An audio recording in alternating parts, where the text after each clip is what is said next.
9h30 à Kinshasa, mesdames et messieurs, bienvenue à ces bulletins d'information sur Mondico Télévision. La première ministre Judith Suminwa a interrompu sa visite d'itinérance dans le Congo central, dans l'ouest de la RDC, le lundi 2 septembre 2024, dans la soirée. Elle a regagné Kinshasa afin de coordonner les enquêtes d'action d'urgence après la tentative d'évasion à la prison centrale de Makala, dans la commune de Selembao à Kinshasa, dans la nuit du dimanche 1er au lundi 2 septembre. Aussitôt arrivée, elle a convoqué dans son cabinet le membre du gouvernement concerné par la sécurité, la défense et la justice afin de faire la lumière sur ces incidents. Le vice-ministre chargé de l'Intérieur a ensuite présidé une réunion de crise à l'issue de laquelle il a donné le bilan provisoire de ces graves incidents. Suivez.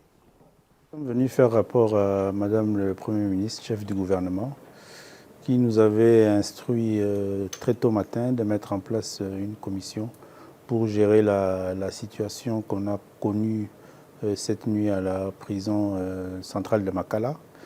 Il était important pour nous de lui faire rapport de l'évolution des travaux de cette commission, des rapports des 3 sous-commissions pour qu'avec elle nous puissions lever les options essentielles sur la suite de la gestion de ce dossier. C'est le travail que nous sommes venus faire avec les 2 collègues, membres du gouvernement, et nous avons reçu les instructions. Ainsi, nous nous rendons à la commission pour la continuité de nos réunions et conclure pour la journée d'aujourd'hui.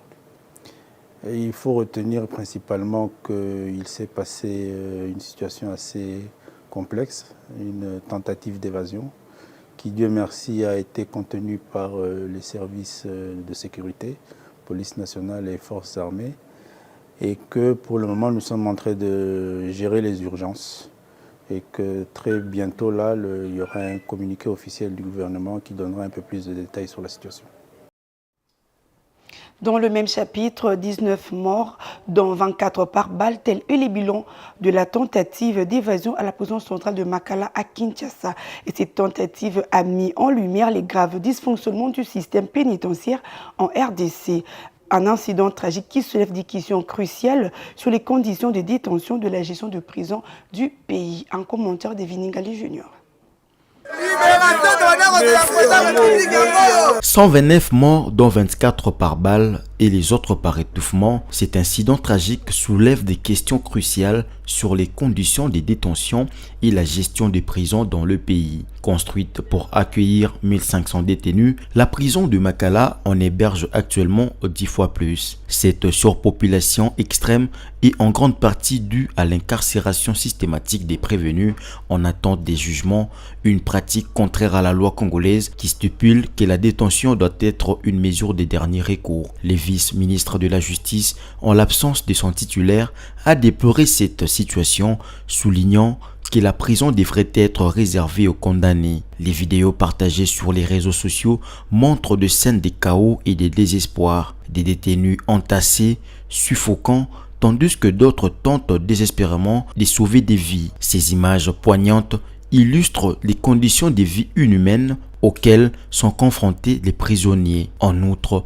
les détenus ont incendié des stocks de nourriture et détruit des infrastructures, exacerbant encore la situation. Le gouvernement a pointé du doigt le magistrat du parquet, les accusant d'être responsables de la surpopulation carcérale. Nous voulons dire que le premier responsable de ceci, ce sont les magistrats qui envoient en prison même de simples suspects.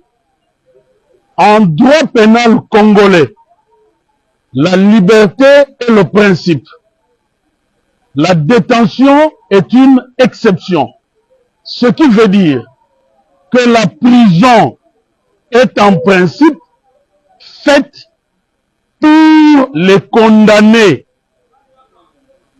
J'annonce ici que dans les heures qui viennent, le ministère de la Justice va prendre une circulaire interdisant l'envoi en prison de simples suspects, même dans les cas où ils sont mappés. Cependant, la société civile appelle à une enquête indépendante pour faire toute la lumière sur ces tentatives d'évasion et sur les rumeurs d'assaillants venus de l'extérieur. Les défenseurs des droits de l'homme insistent sur la nécessité de réformer les systèmes pénitentiaires pour éviter que de telles tragédies ne se reproduisent. Cet incident tragique à la prison centrale de Makala doit servir de catalyseur pour une réforme en profondeur du système pénitentiaire congolais. Il est impératif de réduire la surpopulation carcérale, d'améliorer les conditions de détention et de garantir que la détention préventive reste une exception et non la règle. Seule une action concertée et déterminée pourra prévenir de futures tragédies et assurer le respect des droits humains fondamentaux des détenus. Toujours dans le même chapitre, la nouvelle société civile congolaise n'est pas restée indifférente suite à la tentative d'évasion dans la prison centrale de Makala à Kinshasa. Dans un communiqué publié conjointement avec le réseau des défenseurs des droits de l'homme et de lutte contre la corruption, elle réclame l'interpellation du ministre de la Justice, du ministre de l'Intérieur ainsi que le directeur de la prison afin d'établir les responsabilités. Le détail dans cet élément. Dans un communiqué conjoint paru ce mardi 3 septembre 2024, la nouvelle société civile congolaise NSCC et le réseau des défenseurs de droits humains et de lutte contre la corruption RDDHLC réclament l'interpellation du directeur de la prison de Makala, du ministre de la Justice, du ministre de l'Intérieur ainsi que de responsables des services de renseignement civil et militaire suite à la mort de 129 prisonniers la nuit de dimanche à lundi lors d'une intervention violente des forces de sécurité contre une tentative d'évasion. Ces deux structures déplorent également des cas de viol des femmes signalés lors de ces tentatives d'évasion. Elles demandent ainsi l'ouverture d'une enquête indépendante permettant de faire toute la lumière sur ces événements et d'établir les responsabilités afin que tous les responsables de ce carnage et auteurs de cette évasion d'une rare cruauté soient déférés devant la justice. Les indignations montent également au sein de la classe politique dont la plupart des acteurs ont dénoncé l'assassinat, le massacre ou encore le carnage, pointant les responsabilités des autorités étatiques qui ne respectent pas la vie humaine.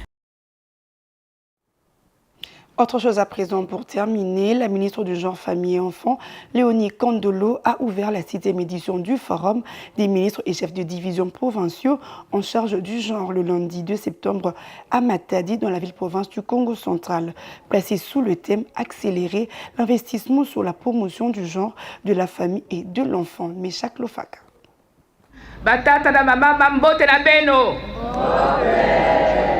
La ville de Matadi dans la province du Congo central a accueilli la 7e édition du Forum des ministres et chefs de division provinciaux en charge du genre, placé sous le thème « Accélérer l'investissement sur la promotion du genre, famille et de l'enfant ». Le lancement officiel de ce forum a été fait le lundi 2 août à l'hôtel Ledia de Matadi par la ministre du genre, famille et enfants, Léonie Kandolo. Ce forum représente une opportunité unique pour la ministre Léonie Kandolo de partager sa vision avec ses homologues provinciaux. Cette vision s'aligne avec celle du président de la République, Félix Tshisekedi Tshilombo, et de la première ministre, Judith Suminwa, visant à promouvoir la masculinité positive tant au niveau national qu'international, ainsi qu'à protéger les droits des familles et des enfants. La ministre Léonie Kandolo a encouragé les participants des 26 provinces à profiter de ces journées pour se rencontrer, partager leurs expériences, leurs difficultés et leurs solutions. Distingués participants,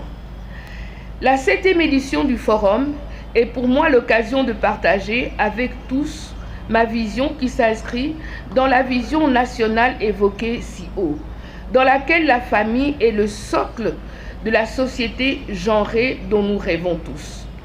En effet, je rêve d'une société congolaise fondée sur la famille, première cellule citoyenne où hommes et femmes, filles et garçons apprennent à vivre égaux comme stipulé dans notre Constitution dans son article 12. Une société où la famille est ce précieux espace, ou mieux, une école de créativité où nous faisons l'apprentissage de la masculinité positive et d'un vivre ensemble différent. caractérisée non seulement par le refus de toute forme de violence et de discrimination basée sur le genre, mais aussi par une égalité des chances et des droits, dans un effort permanent de partage et autres espaces publics ou privés, ainsi que le partage de nos valeurs.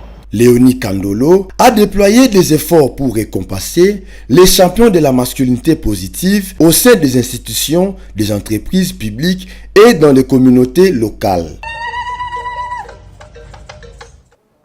C'est la fin de ce bulletin de 9h30. Merci à vous de l'avoir suivi. Le prochain rendez-vous est pour 11h30. D'ici là, portez-vous bien.